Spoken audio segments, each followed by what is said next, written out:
বন্ধু,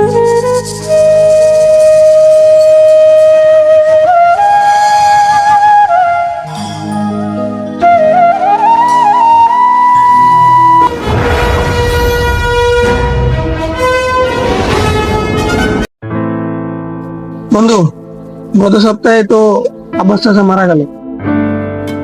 আব্বাস চাচার তো একটা ছেলেও আছে। আব্বাস চাচার ছেলে দেখাশোনা এখন কে করবে? দেখাশোনার মতো কেউ নাই তো তার। এখন কি হবে?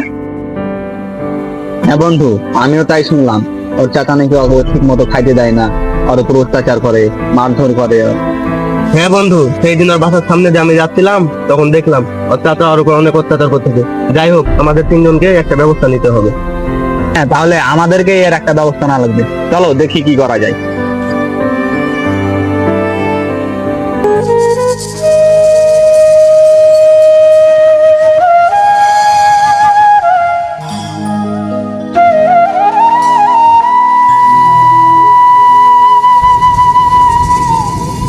কি রে, ওটা আব্বাস চাচার ছেলে না? হ্যাঁ, তাই তো মনে হচ্ছে। হ্যাঁ, চল তো গিয়ে দেখি।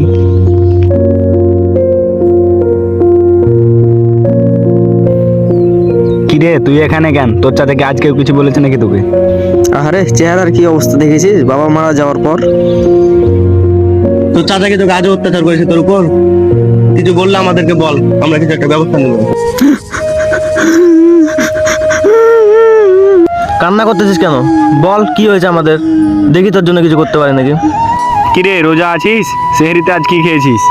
আমার চাচা আমাকে ঠিক মতো খাইতে দেয় না, আমাকে সবসময় বাড়ি কাজ করাচ্ছে। আর কি বলবো আপনাদের, কাল সে আমি এক গ্লাস পানি খেয়ে রোজা করে আসি।